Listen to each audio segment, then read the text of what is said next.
Pagyapang lumakas ang bagyong Dindo na nananatiling isang tropical storm. Patuloy nitong tinatahak ang direksyon patungo ng extreme northern Luzon. Kaya't ilang lalawigan na rin doon ang may nakataas na public storm warning signal. Base sa pinakahuling tala ng Pag-asa, huli nilang namataan ang bagyong Dindo sa layong 380 kilometers silangan-hilagang-silangan ng Verac, Catanduanes. Nagtataglay po ito ng lakas na 75 kilometers per hour at bugsong aabot sa 90 kilometers per hour. Patuloy po itong kumikilos pakanluran, hilagang-kanluran sa bilis na 19 kilometers per hour. Nakataas na po ang public storm warning signal number 2 sa lalawigan ng Cagayan at Isabela, habang itinaas naman ang public storm warning signal number 1 sa Batanes Group of Islands, Calayan Island, Ilocos Norte, Apayao, Abra, Kalinga, Ilocos Sur, Mountain Province, Aurora, Ifugao, Nueva Vizcaya at Quirino. Sa datos na nakalat ng Weather Central, kung hindi magbabago ng direksyon, ay inaasahang nasa labas na ng Philippine Area of Responsibility ang bagyong Dindo sa darating na Sabado.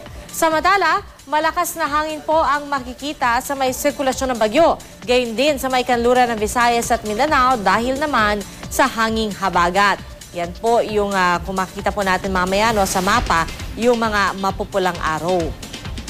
Kaya naman inaasahan na rin ang mataas na alon lalo na sa mga katubigan sa silangang bahagi ng bansa.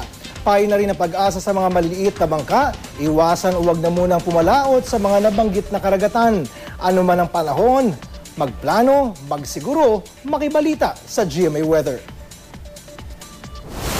Para sa karagdagang impormasyon hinggil sa bagyong Dindo, makakausap natin live mula sa Pag-asa ang weather forecaster na si Jory Lois. Ginong Lois, magandang tanghali. CPR kang help po ito. Magandang tanghali. Ginong Lois, inaasahan pa rin po na magla-landfall itong bagyong Dindo? Yes, ngayon nakitaan natin na dadaan po siya dito sa may extreme northern Luzon. Ayan po yung Batanes Group of Islands at Calayan Island. Maapektuhan din po itong northern Luzon, lalo-lalo na po yung silangang bahagi, yung Cagayan at Isabela. So kung Sabado yung inaasahang pag-alis, kailan ho tutumbok o kailan magla-landfall? Bali, bukas po, malapit na po siyang mag-landfall. Alright. So kung bukas, mga dalawang araw lang siya mananatili po sa loob ng Philippine Area of Responsibility bago tuluyang umalis. Tama po ba ito? Opo, inaasahan natin na at the earliest yung Friday evening, maring tatawid na po siya ng PAR. Pero may posibilidad ho ba na lumakas pa ito bilang isang typhoon? Actually, kung napansin natin, kahapon lang ito tropical depression at ngayon ay tropical storm na. So, inaasahan pa rin natin yung paglakas niya, no? Pero because na magkakaroon ng interaction, ina-expect natin magkaka-interaction ng bagyo at saka yung kalupaan dito sa Northern Luzon, ay maaring hindi na po lumakas pa into typhoon si bagyong Dindo. Pero kung susuriin po, Ginoong Lois, mas marami ba yung ulan kaysa hangin o yung hangin kaysa ulan? Kasi yung ulan niya ngayon talagang medyo may kalakasan, po. Pero yung hangin naman ay ano lang po sa tropical storm strength. Pero yung ulan niya ay talagang heavy to intense ang daladala nitong si bagyong Dindo. Pero nakakonfine lamang ito sa kanyang 400 kilometer diameter ng yung cover ng bagyo na yon.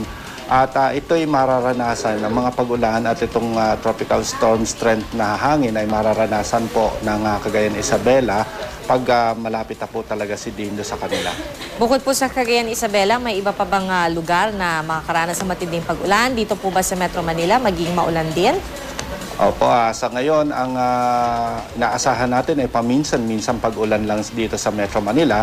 Pero bukas po ng hapon o gabi, inaasahan na po natin yung madalas na pag-ulan. Dulot po naman ito ng habagat. At gaya po ng nabanggit nyo na sa mga weather bulletin, Sabado yung alis niya sa Philippine Area of Responsibility nitong si Dindo. Pero meron ho ba kayong namamataan na isa pang sama ng panahon na posibleng pumasok sa mga susunod na araw? Yes, may binabantayan pa rin po kami na kaulapan na pwede po maging isang low pressure area. Nasaan po ngayon yung kaulapan na yun? Sa loob na po ng Philippine Area of Responsibility? Tama po ba yun? Nasa pa po siya na east ng Mindanao. Alright. Sige po, hingi na lang po ulit kami ng mga update mula po sa inyo. Maraming salamat. Ginoong Jory Lois, weather forecaster ng Pag-asa.